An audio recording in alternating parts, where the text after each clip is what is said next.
Assalamualaikum, perkenalkan saya Neza Chania Putri dari kelompok 7 selaku moderator presentasi tugas besar Kapasitas Rekta Informatika kelas RC dengan judul topik tugas besar yang diangkat yaitu clustering tingkat playable game di Play Store menggunakan metode Cummins.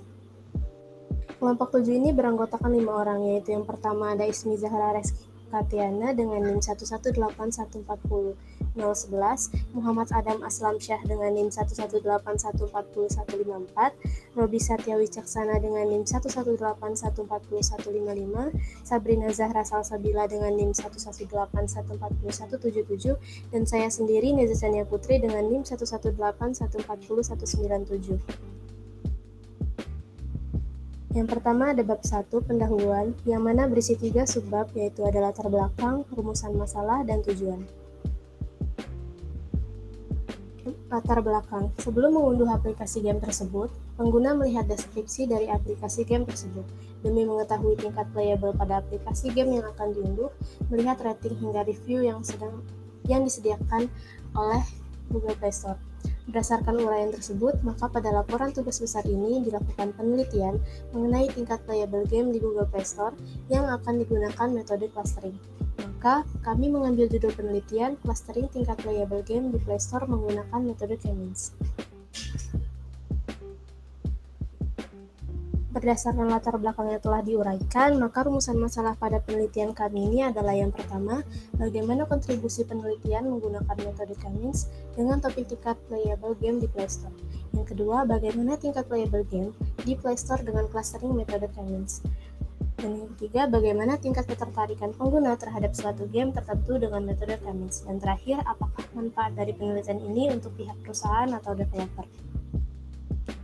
Dan kemudian berdasarkan latar belakang yang telah diuraikan tadi, maka tujuan penelitian kami adalah yang pertama, yaitu menambah kontribusi penelitian menggunakan metode Cummins dengan topik tingkat playable game di Play Store. Yang kedua, mengetahui tingkat playable game di Play Store dengan clustering metode Cummins. Ketiga, mengetahui tingkat ketertarikan pengguna terhadap suatu game tertentu dengan metode Cummins. Dan yang terakhir, sebagai bahan evaluasi suatu perusahaan atau developer untuk peningkatan kualitas game yang dibuat. Untuk selanjutnya, bab 3 metode dan pembahasan akan dilanjutkan oleh rekan saya Sabrina. Kepada Sabrina, saya persilahkan. Oke, bahasan selanjutnya mengenai bab 3 yaitu metode dan pembahasan. Next. Kelompok kami menggunakan K-means, clustering, dan elbow method. Yang dapat diartikan, algoritma K-means merupakan salah satu algoritma partisional karena didasarkan pada penentuan jumlah awal kelompok dengan mendefinisikan nilai sentroid awalnya dan menggunakan proses yang berulang-ulang untuk mendapatkan basis data cluster. Jumlah cluster awal yang diinginkan sangat dibutuhkan sebagai masukan sehingga menghasilkan jumlah cluster akhir sebagai output. Dalam penentuan cluster, untuk memaksimalkan pencarian nilai cluster yang tepat digunakan metode elbow. Metode elbow merupakan metode untuk menentukan jumlah cluster yang dapat melalui persentase hasil perbandingan antara jumlah cluster yang akan membentuk siku pada suatu titik. Metode ini menentukan nilai K berdasarkan nilai SSE. Nilai K diuji dari 1 sampai angka yang ditentukan ke modelan K-means-nya. Setelah itu nilai SSE dari setiap K-means dihitung. Penentuan nilai K bisa dilihat dari nilai SSE yang menurun drastis dan membentuk siku pada K tertentu. Next. Selanjutnya mengenai data mining. Penelitian kelompok kami menggunakan teknik data mining. Data mining merupakan teknik untuk menggambarkan pola dari sebuah data serta memaparkan kecenderungan yang ada pada data yang dimiliki untuk menemukan korelasi yang berguna. Next. Selanjutnya mengenai Python. Python merupakan bahasa pemrograman paling sederhana untuk dipilih dibandingkan bahasa pemrograman lain. Itulah salah satu alasan banyak data scientist menggunakan Python.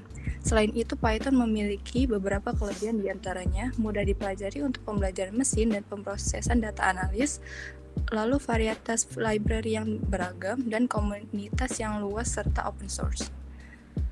Next. Bahasan selanjutnya akan disampaikan oleh rekan saya, Robi, dipersilahkan. Baik, saya akan melanjutkan penjelasan dari saudari Sabrina, yang mana pada bab 4 ini terdapat hasil dan analisis. Next. Nah, pada poin pertama yaitu dilakukan pengumpulan data Pada penelitian ini kami menggunakan dataset dari platform resmi Kaggle yang mana kami melakukan penelitian menggunakan 2 atribut dari total 15 atribut untuk melakukan proses clustering, yaitu bintang 5 dan total rating.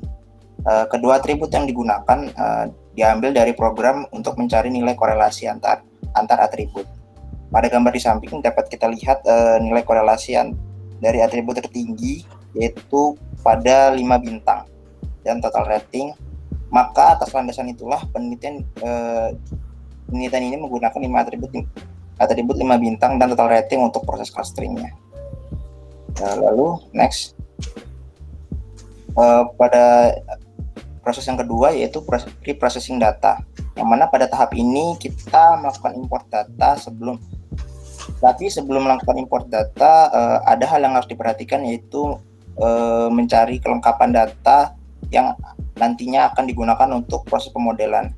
Data dipilih dan dipersiskan sesuai kebutuhan penelitian, melakukan pengecekan tipe data dari setiap atribut, pengecekan matching values, dan mencari hubungan atau korelasi antar harga atribut. Dapat dilihat pada gambar di samping, tidak ada data yang missing atau missing values. Bisa kita lihat nilainya 0 semua, yang artinya data sudah bersih, tidak ada nilai-nilai yang missing. Lalu next, pada proses yang ketiga ini visualisasi data, yang mana pada tahap ini dilakukan visualisasi data untuk melihat persebaran data pada atribut average rating. Persebaran data pada rating dapat dilihat sebagaimana yang terdapat pada gambar di bawah ini, yang mana kita mendapatkan nilai rata-rata tertinggi, yaitu pada nilai rating 4,25. Oke, selanjutnya penjelasannya akan dilanjutkan oleh rekan saya, Saudara Adam. Saudara Adam, dipersilakan. Oke, terima kasih Robi. Kita lanjutkan proses yang selanjutnya 4.4, yaitu clustering data.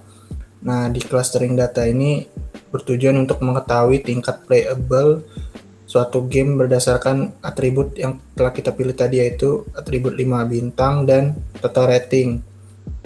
Nah, yang mana peneliti menggunakan metode elbow untuk menentukan jumlah cluster dari dataset ini. Nah, pada metode elbow ini jumlah cluster didapatkan pada patahan yang paling terakhir pada grafik, yang mana dalam grafik kita lihat sendiri patahan yang paling terakhir itu adalah 4, maka nilai cluster kita simpulkan sebanyak 4 cluster. Oke, next. Nah, untuk selanjutnya dilanjutkan oleh Ismi. Silakan Ismi. Baik, selanjutnya kesimpulan dan saran. Next.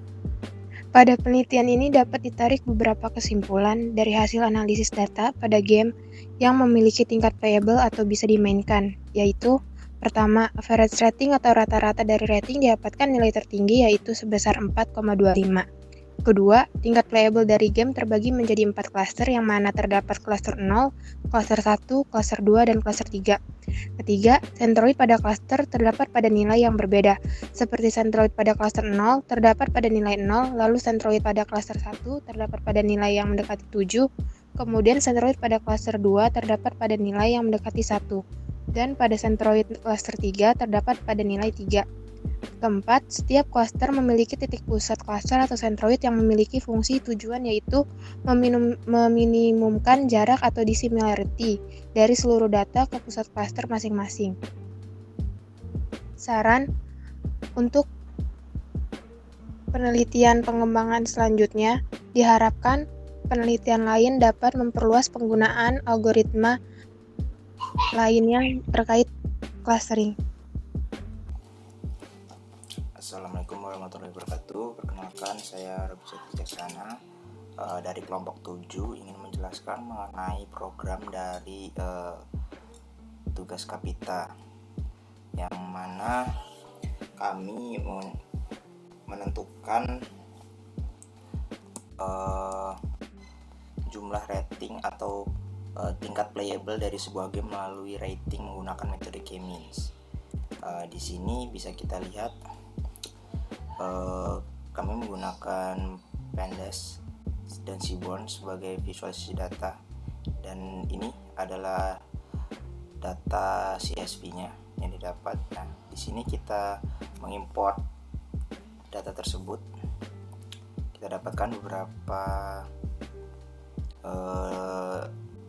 kolom dari data tersebut, yaitu seperti judul, total rating, total install, rata-rata rating, pertumbuhan per hari, kategori, dan segala macamnya.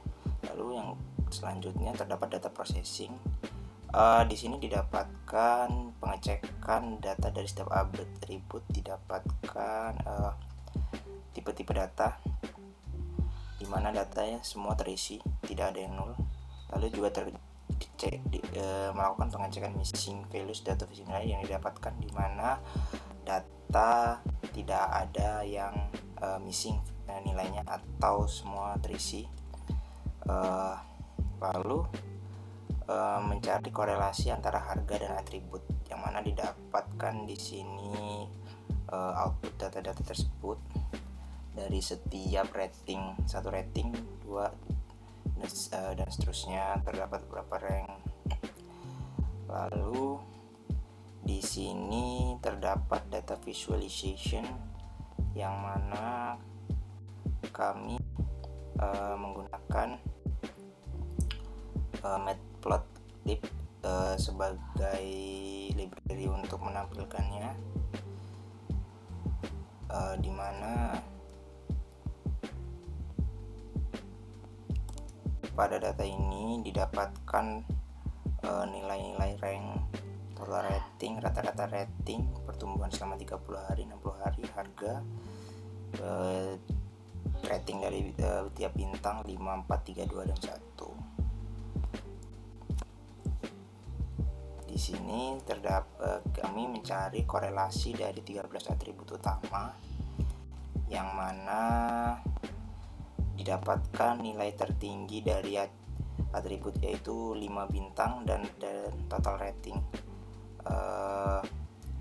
Maka dari data yang dia dapat 5 bintang tersebut ditentukan sebagai total untuk proses clusteringnya. Lalu selanjutnya terdapat data clustering. Di sini menggunakan library NumPy. Lalu kami juga menggunakan metode elbow untuk mencari cluster-cluster yang tepat, yang mana di sini terdapat rumus dari K-means itu sendiri, yang mana cluster sama dengan init K-means plus random state 42. Lalu di sini didapatkan range 1 sampai 11, dan ini hasilnya yaitu terdapat, kita lihat pada gambar metode elbow ini, dilakukan clustering untuk mengetahui tingkat playable suatu game yang berdasarkan dari 5 bintang dan total rating yang diberikan oleh user. Kami menggunakan metode elbow ini untuk menentukan jumlah cluster. Lalu pada metode elbow ini, jumlah cluster didapatkan patahan yang paling terakhir pada grafik, yang mana didapatkan jumlah cluster sebanyak 4, dapat dilihat pada gambar. Lalu didapatkan di sini terdapat sintak yang dimana untuk menjalankan K-means clustering dalam dataset ya. Didapatkan array 1, 3, 3, 0, 0, dan 0. Lalu terdapat visualisasi hasil dari cluster, yang mana kita dapat lihat pada gambar merupakan visualisasi dari data berupa scatter plot hasil clustering, yang mana pada scatter plot tersebut terdapat cluster 0 sampai dengan cluster 3 antara atribut 5 bintang dan atribut total rating, serta terdapat juga centroid masing-masing cluster di masing-masing cluster ya. Centroid pada cluster 0 terdapat nilai 0. Lalu centroid pada cluster 1 terdapat nilai 7.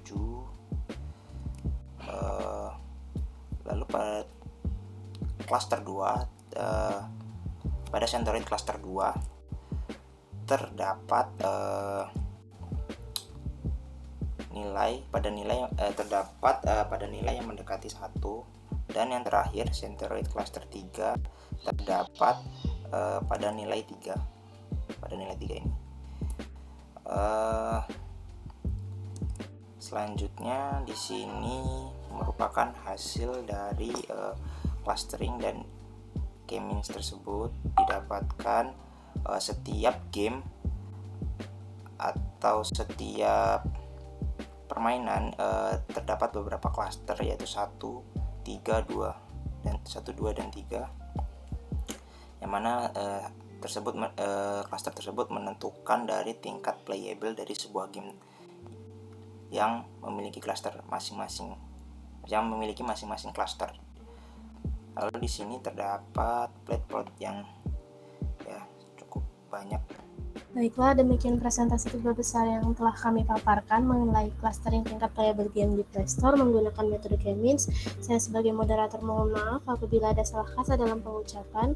Kurang lebihnya untuk presentasi saya mohon maaf kembali dan terima kasih. Wassalamualaikum warahmatullahi wabarakatuh.